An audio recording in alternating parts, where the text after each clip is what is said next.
What is up, my ninjas? I'm Strident, and I am back with another review. This time it's a movie review. It's Expendables 3. Last night I was lucky enough to get to see it, and man, go see it. Peace outside. Just kidding. You should go see it.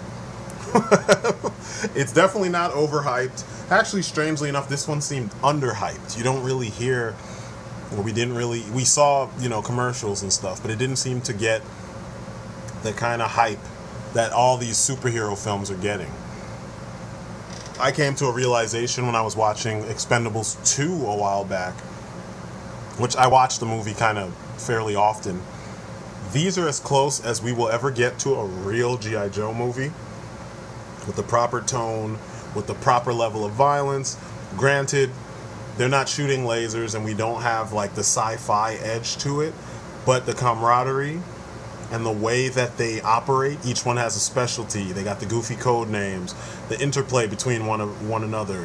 This one kind of likes this one, but he can't stand this portion about him. Or we're all brothers in this situation, but there's a family dynamic. Because when you look at G.I. Joe, you have this huge team of specialists, and each of them have their little quirks about them, but at the end of the day, this is who you got.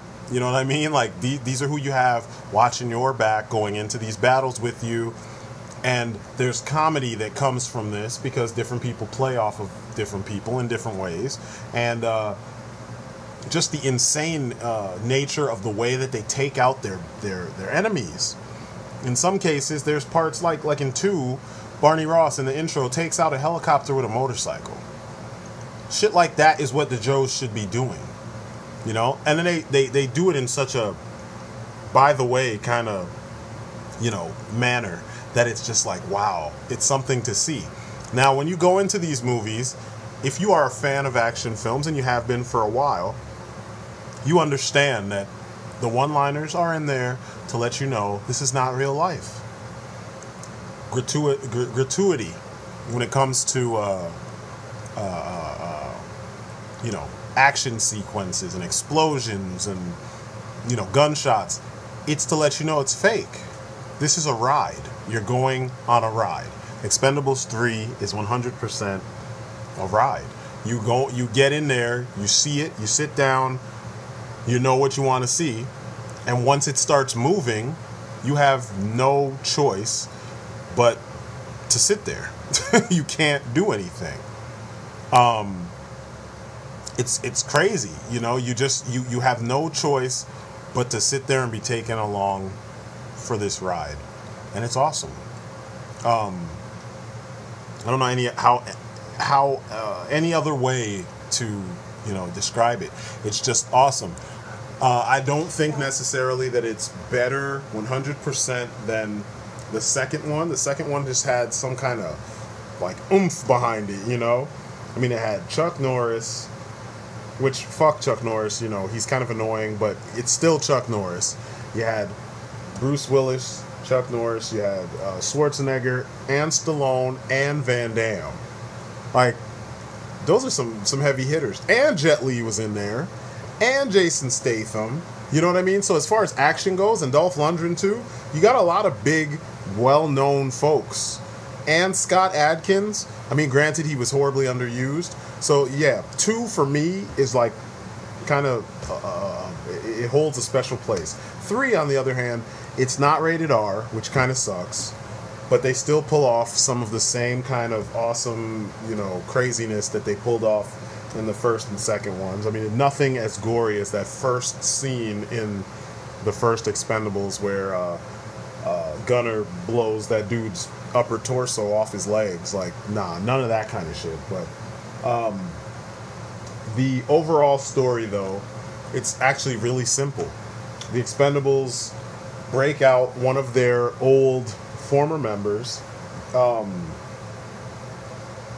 then they go directly into another mission to go after an arms dealer who turns out to actually be Barney Ross's former partner, who was the co-creator of the Expendables. His name is awesome too, Conrad Stonebanks. It's like a porn star name. I love it. You got Lee Christmas, Barney Ross, and Conrad Stonebanks. Like, oh man, it's just awesome. I love it. And Mr. Stonebanks is played by Mel Gibson. And this is 1000% spoilerific. You guys know how I do. I've tried to do the spoiler-free ones, but you know me. I geek out about this. You're here because you geek out about this. So I'm going to tell it to you just the way it is. Fuck the whole PC non-spoiler bullshit. You came to hear me talk about Expendables 3. I'm talking about it. You know what I'm saying? Anyway, so Mr. Stonebanks finally is made aware of who's going after him because Barney Ross kind of goes off. I mean, he's screaming and shooting, you know, typical action movie, old school, malicious action hero rage mode. And once he figures out who he is, he's like, fuck this. He snipes Caesar a couple times, shoots him in the back, shoots him in the leg. It's kind of jacked up, too. Then he drops a freaking, like, Scud missile on him or something. It was ridiculous. So, Barney remembers what it was like when the original team, which you learn from Wesley Snipes' character, Doc, you learn that they started out with 5, and then they got up to about 22, and then now they're down to 2 original members, which is just Doc. Well, 3 if you count Stonebanks, but they're the only ones left. And Barney kind of feels like it's his obligation to lead his new team, or I shouldn't say his new team, his current team, away from that end result. So he kind of fires them. And he opts to go back after Stonebanks with a new team of younger recruits that are a little bit more tech savvy and, you know, kind of have a different outlook. And he's picking people who seem to have a death wish because he doesn't want to give a shit about them. Of course, along the way, through various interactions with this new team, he is reminded that these people that you're fighting alongside, they are your family of sorts. In some cases, for many soldiers, the people you fight alongside are your new family, you know, because there's some people who don't have family, you know?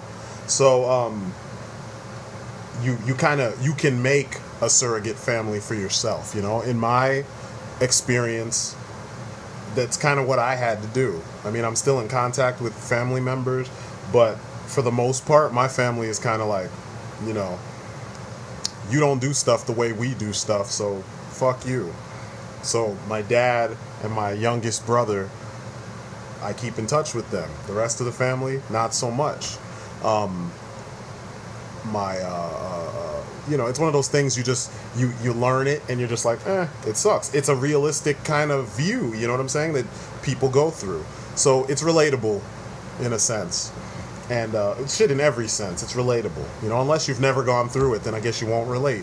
But essentially, being that Stonebanks is a former expendable and he's no punk and he's one of the original 2, he gets the drop on the team, or turns the tables on the team, I guess, and manages to kidnap or, you know, abduct the younger members and leave, you know, Barney to come back and try to get him. Barney reconciles with his team. They come back together to go deal with Stonebanks in grand fashion. They break out the younger guys. You got 9 expendables because Caesar's in the hospital still.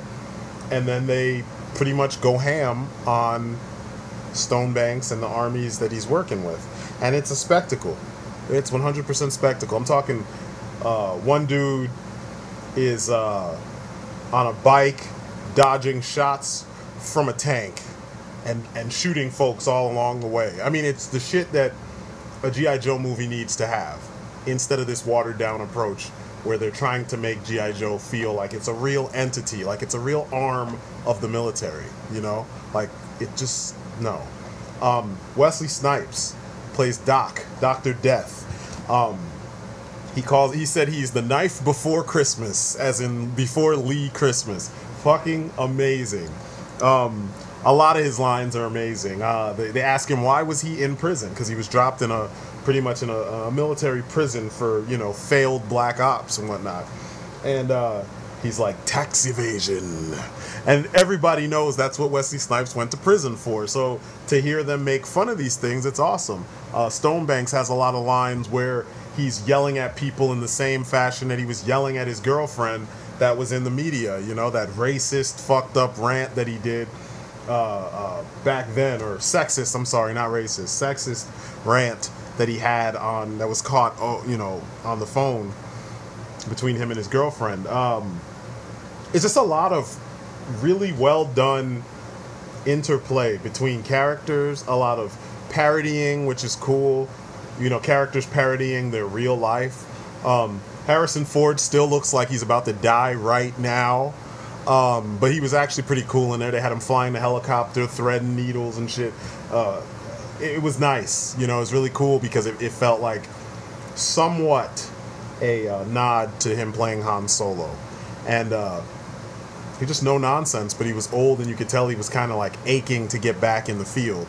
Jet Li makes an appearance with Schwarzenegger, and the two of them, they're just hilarious because they're like so giddy, because I guess Schwarzenegger is actually, you know, his character Trent Mouse is paying Yin Yang more money, which is what he asked for in the second film.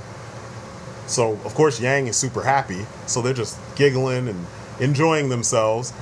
Jet doesn't really fight because, as many action heads know, Jet has some issues with his thyroid, so he's been dealing with that. So in this movie, he shows up. I mean, he looks like he's in okay shape, but he's not running around kicking and punching and shit. He's shooting folks, and he's in the helicopter, and I don't know. It looks good. You know, it's just a different. You know, it's Jet from a different angle, essentially. Who else?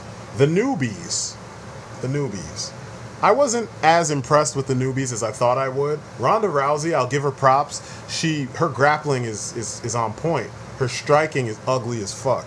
And you'd think in a movie like this, they would choreograph it in a way that would make her look better. I don't know if it's because she was fighting in heels, the one time that you do see her fight straight up striking and less grappling. But I don't know. It was just shot weird, and it just didn't look believable. As believable as her grappling. Her grappling was immaculate. I mean, she was doing all kinds of shit that made sense given the situations, you know?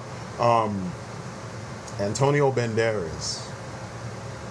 Yalgo is his character's name. He was awesome. For me, he was the show stealer. I actually thought Snipes would have stole the show. But Snipes, as Dr. Death, he gets that opening sequence, and then they really don't do much with him after that. He doesn't get a scene where him and Christmas get to fight one enemy together the way that Christmas and Yin Yang did in the first movie, or the way that in the second movie you had Christmas fighting Scott Adkins. Even though we know that fight wouldn't go down that way, you still didn't get that in this movie. Instead, the newbies got those scenes. The freaking Ronda Rousey got all this fighting. Like, she got like a 3-minute fight scene with her fighting like 10 guys and shit. You know, one after, it was like waves, and she's just folding them up, flipping around, and it was awesome. She should be Scarlet if they make another, when they make this next G.I. Joe. Just dye her hair red, make her Scarlet, and have her fight alongside Ray Park. Call it a day. I mean, I keep on coming back to G.I. Joe, but I'm seeing so many parallels, and I've never heard other people mention these things. From their code names, to the way they operate, to the inside jokes, it feels like G.I. Joe. And especially so in this movie, because it wasn't as violent as the others. Like, violent in the way that the others were. The others felt like you had semi-realistic violence, but you had action heroes making jokes and saying one-liners as they dispatch these evil people in the ways that they do. So you know it's fake. Whereas this one, it was all over the top everything, and the humor and all the one-liners were all there. The guy who plays Hercules in Hercules 3D, I think that's what it's called, the Legend of Hercules or something. It was the one where Scott Adkins plays a king. I can't remember which king he is. I didn't see the movie, but I know that it was funded by Stallone's people. Stallone has something to do with it. The dude's he's not bad. He's the guy jumping around on a motorcycle and whatnot. He's not that big, which is strange that they had him playing Hercules. Who else? Victor Ortiz, boxer. He was okay. He's a horrible actor, but then again, you don't go to these movies for acting. You want to see action. He was decent in the action scenes. I don't know who the one generic white guy... There was a lot of generic white guys on the young side. There were like 3 of them or 2 of them or something like that. And they felt like the same guy, except one guy was the tech guy, one guy was the motorcycle dude. You know, I'm sorry. I mean, granted, Batman has been my all-time favorite character since I was a kid, like a toddler. It's not that I have something against white guys. It's just that if you're going to have a team that's predominantly white, do things with them so they all stand apart. Don't make them so similar. You know what I mean? Don't make them the same kind of sarcasm. I mean, the difference was you had one that had leadership qualities.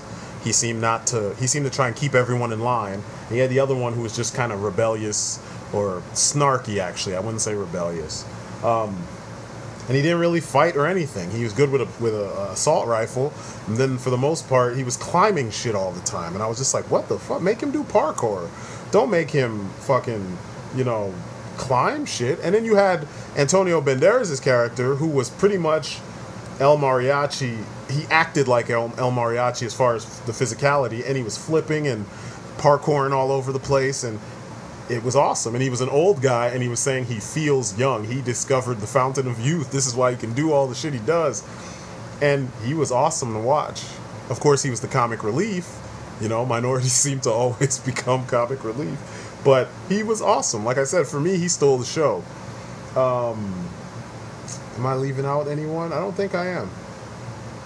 It was like 4 or 5 of them. Yeah, it was 5 of them and then 5 of the original characters.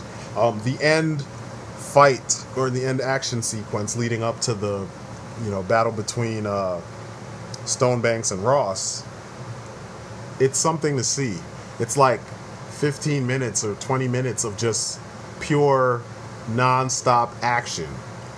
I mean, it almost felt like Mercenaries 2, the movie. You know, building, you got explosives on a building. You're fighting in the building. The explosives go off. The building is falling down. Now you got to get up to the top before your portion of the building falls. And every time he leaves a quadrant of the building, that part is falling as he's running. And it just was fucking insane. And that's what you want to see, you know?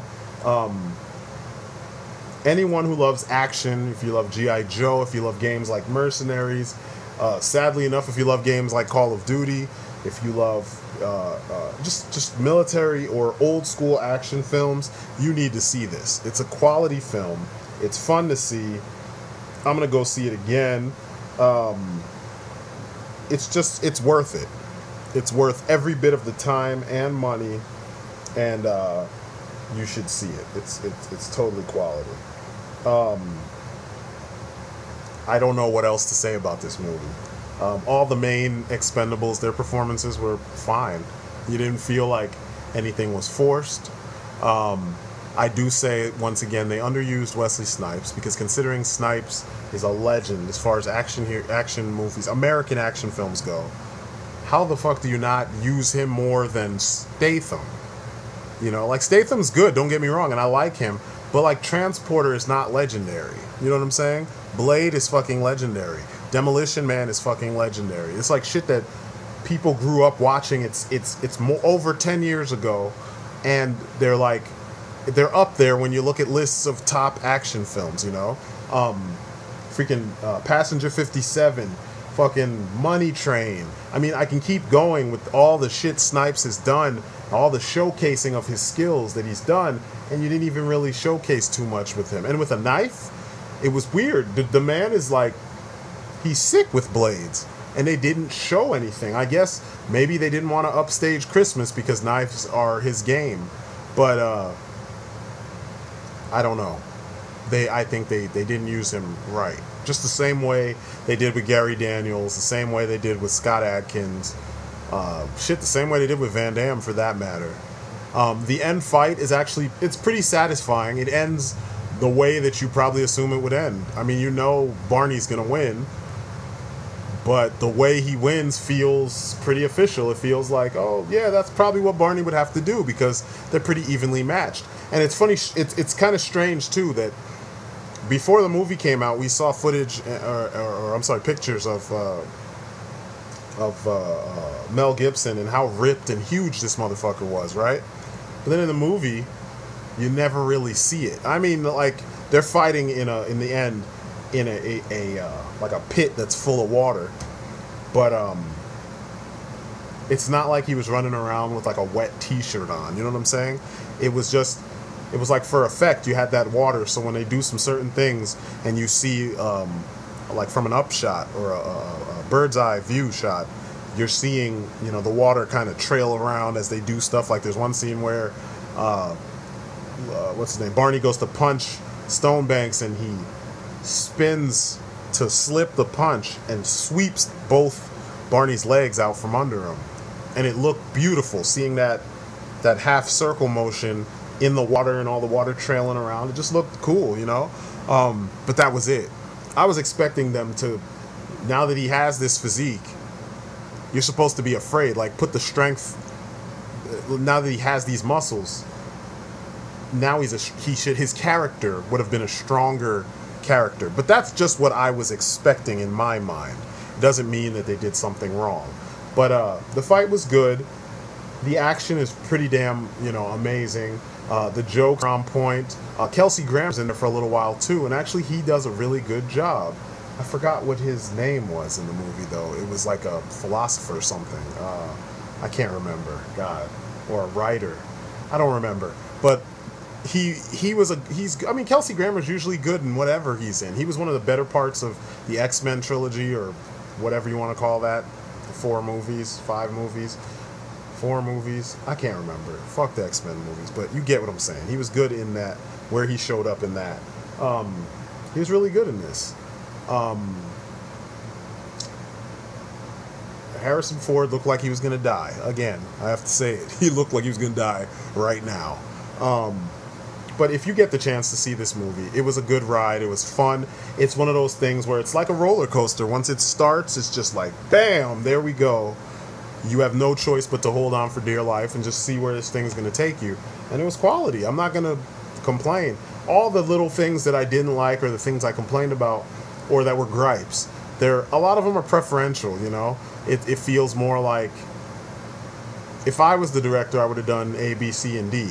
But I'm not the director, you know what I'm saying? So just, you know, judging it as it was, what I saw, it was quality. It's not much to complain about.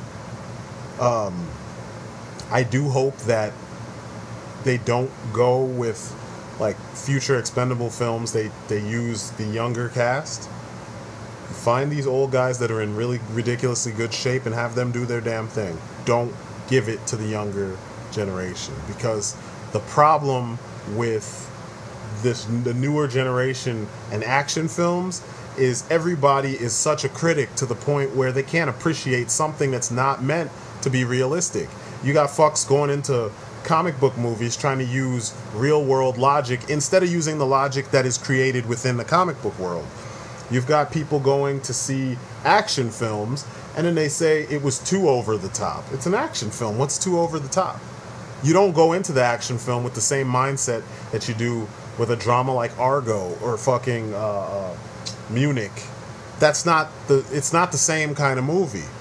But the movie-going public is so dumb these days, or so dense, that they don't see this. So it's hard for them to enjoy something that's meant to be 100% fake. That's why shit like fake, but it has sensibilities, I guess I should say. Certain sensibilities that make it makes the movie more enjoyable on multiple levels. Because I'm not talking about mindlessness like Transformers. Because Transformers, you had the 30-minute cartoon that was a commercial for the toys back in the day.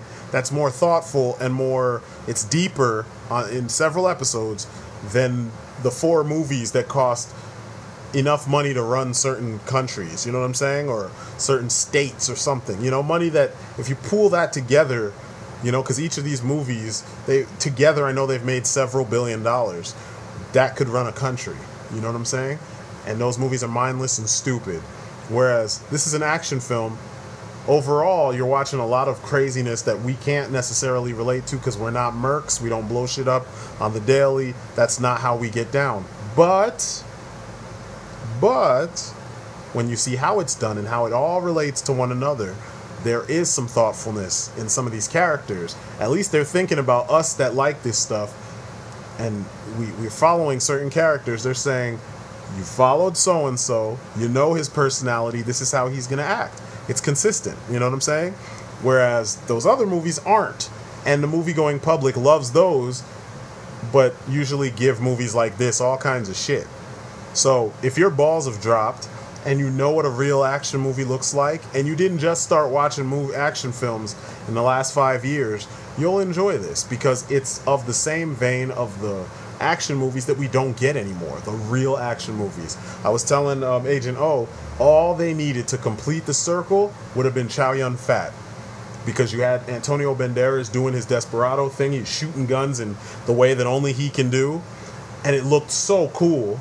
All you need is Chow Yun-Fat like slow motion bullet diving and shooting people with his 2 pistols the way he does, just unloading an entire mag on one guy, you know what I'm saying? Have him do that for 50 other guys, and jokes about him not reloading and the gun just constantly shooting, because, you know, John Woo films were like that.